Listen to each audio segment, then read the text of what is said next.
السلام علیکم ورحمۃ اللہ وبرکاتہ۔ ویورز، آپ دیکھ رہے ہیں اولیاء ٹی وی، اور آج ہمارا مکمل قرآن کا جو کورس ہے، تجوید، مخارج اور ترجمہ اور مختصر تفسیر، اس کا لیکچر نمبر 15 ہے، اور آج ہم انشاءاللہ سورۃ البقرہ کی آیت نمبر 27 سیکھیں گے، جس میں ہم سب سے پہلے اس کی تجوید شروع کرتے ہیں۔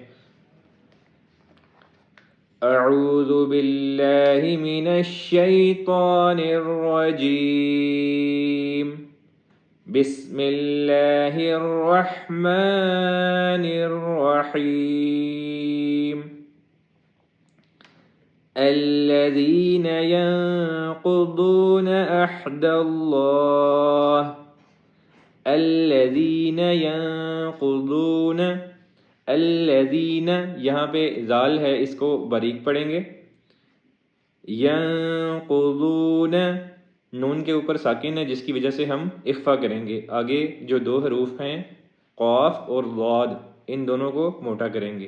عہد اللہ، یہاں پہ جو ہا ہے یہ سینے والا ہا ہے، اس کو حلق سے نہیں بلکہ سینے سے نکالنا ہے، اور آگے اللہ کا جو لفظ ہے اس کو موٹا کرنا ہے۔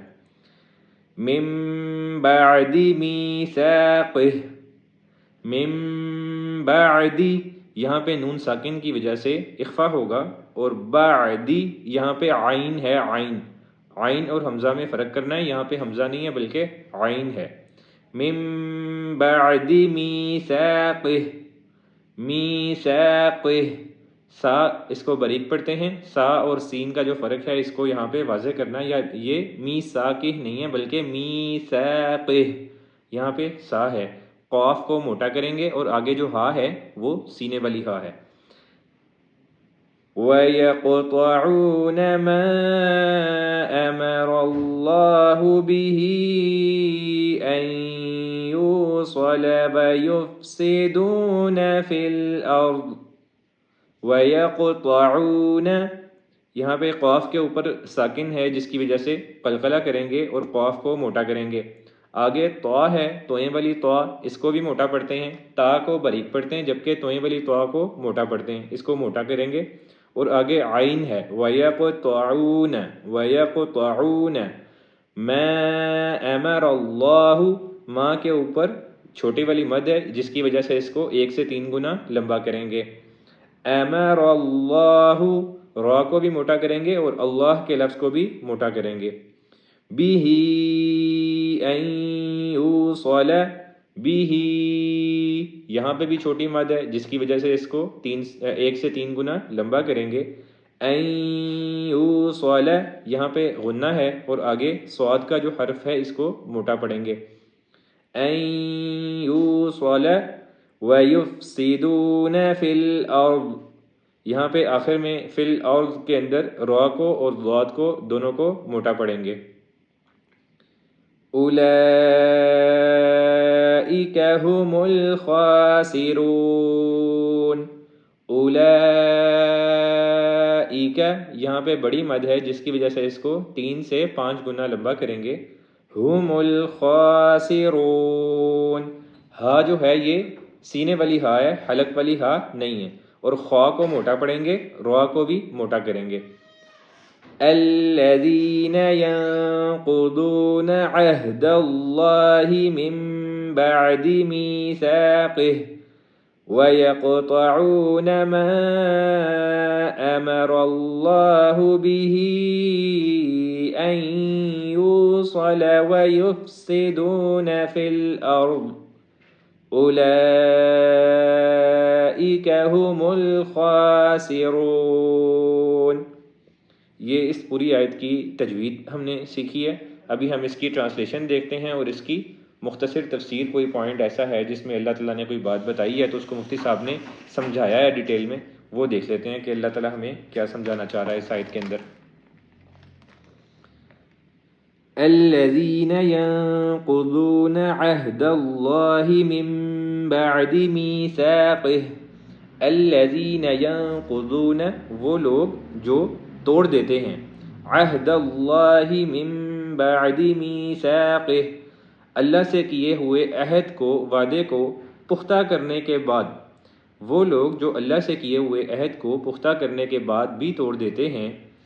وَيَقْطَعُونَ مَا أَمَرَ اللَّهُ بِهِ أَن يُوصَلَ وَيُفْسِدُونَ فِي الْأَرْضِ، اور جن رشتوں کو اللہ تعالیٰ نے جوڑنے کا حکم دیا ہے انہیں کاٹ ڈالتے ہیں۔ وَيَقْطَعُونَ کاٹ ڈالتے ہیں، مَا أَمَرَ اللَّهُ جس کا اللہ نے حکم کیا ہے رشتوں کو، بِهِ أَن يُوصَلَ جوڑنے کا، اور جن رشتوں کو اللہ نے جوڑنے کا حکم دیا ہے انہیں کاٹ ڈالتے ہیں۔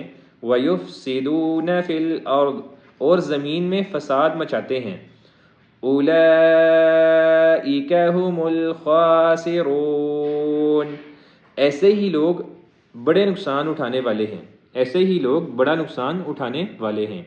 یہ اس کی بیسک ٹرانسلیشن تھی۔ آگے اللہ تعالیٰ ہمیں کیا سمجھا رہا ہے، اس کی مختصر تفسیر جو مفتی صاحب نے لکھی ہے، ایلیبریٹ کیا ہے پوائنٹس کو، وہ دیکھ لیتے ہیں۔ اور پہلے دیکھ لیتے ہیں کہ یہ کن لوگوں کے بارے میں بات ہو رہی ہے۔ یہ ان کفار کے بارے میں بات ہو رہی ہے جو کچھ سمجھنا نہیں چاہتے، اسلام میں آنا نہیں چاہتے تھے اللہ کے نبی کے زمانے میں بھی اور آگے بھی۔ وہ کفار اور منافقین جو اسلام اور ایمان اور اللہ تعالیٰ کی جو حق کی بات ہے اس کو تسلیم نہیں کرنا چاہتے، جن کے لیے اللہ نے کل ہم نے بتایا، اللہ تعالیٰ نے بیان فرمایا آیت میں کہ گمراہی انہی لوگوں کے لیے ہے جو نافرمان ہیں اور جو ہٹ درم ہیں، جو ضد کر چکے ہیں کہ ہم نے اسلام کی طرف نہیں آنا۔ آج انہی کے بارے میں اللہ تعالیٰ کیا فرما رہے ہیں کہ وہ لوگ جو اللہ سے کیے ہوئے عہد کو پختہ کرنے کے بعد بھی توڑ دیتے ہیں، اور جن رشتوں کو اللہ نے جوڑنے کا حکم دیا ہے انہیں کاٹ ڈالتے ہیں اور زمین میں فساد مچاتے ہیں، ایسے لوگ بڑا نقصان اٹھانے والے ہیں۔ اس میں عہد سے مراد اور اس کو پختہ کرنے سے مراد مفسرین نے کیا لکھا ہے کہ یہ جو ہے عہد الست ہے، جس کے بارے میں سورہ اعراف میں بھی تذکرہ آئے گا، جو الست بربکم قالوا بلی۔ اس کی تفصیل آگے بھی آئے گی۔ یہاں اتنا سمجھ لینا کافی ہے کہ اللہ تعالیٰ نے انسانوں کو پیدا کرنے سے بہت پہلے آنے والی تمام روحوں کو جمع کر کے ان سے پوچھا تھا، کیا میں تمہارا پروردگار نہیں ہوں؟ سب نے اللہ تعالیٰ کے پروردگار ہونے کا اقرار کر کے عہد کیا کہ وہ اللہ تعالیٰ کی اطاعت کریں گے۔ پھر اس آیت میں عہد کو پختہ کرنے سے کیا مراد ہے کہ ہر دور میں اللہ تعالیٰ کے رسول آتے رہے جو اس عہد کو یاد دلا کر پختہ کرتے رہے اور اللہ تعالیٰ کے خالق مالک ہونے پر دلائل قائم کرتے رہے۔ اس عہد کی ایک اور تشریح بھی ممکن ہے، اور وہ یہ ہے کہ اس سے مراد وہ عملی اور خاموش عہد ہے جو ہر انسان پیدا ہوتے ہی اپنے خالق اور مالک سے کرتا ہے۔ مثلا جیسے انسان کسی ملک میں پیدا ہوتا ہے تو اس ملک کا شہری ہونے کے ناطے خاموشی سے بلا بولے، بغیر کچھ بولے اور اقرار کیے اس بات کا عہد کر لیتا ہے کہ اس ملک کے جس ملک میں وہ پیدا ہوا ہے اس ملک کے قوانین کی پابندی کرے گا، خواہ وہ زبان سے کچھ نہ کہے، لیکن اس کا اسی ملک میں پیدا ہونا اسی بات کا مراد ہے کہ بھئی وہ اس ملک کے تمام قوانین کی پابندی کرے گا۔ اسی طرح جب پیدا کرنے والی ذات اللہ کی ہے، اللہ نے اس دنیا میں ہمیں بھیجا ہے اور پیدا کیا ہے، تو اس سے ہم اللہ تعالیٰ سے ایک خاموش عہد کر لیتے ہیں، خواہ زبان سے بولیں یا نہ بولیں، کہ ہم اللہ تعالیٰ کی اطاعت کر کے اللہ تعالیٰ کو راضی کر کے زندگی گزاریں گے اور اللہ تعالیٰ کی ہدایت کے مطابق زندگی گزاریں گے۔ اس کے بعد اللہ تعالیٰ نے فرمایا کہ رشتہ داروں کے حقوق کو توڑتے ہیں اللہ تعالیٰ سے جن کا اللہ نے حکم دیا ہے جوڑنے کا۔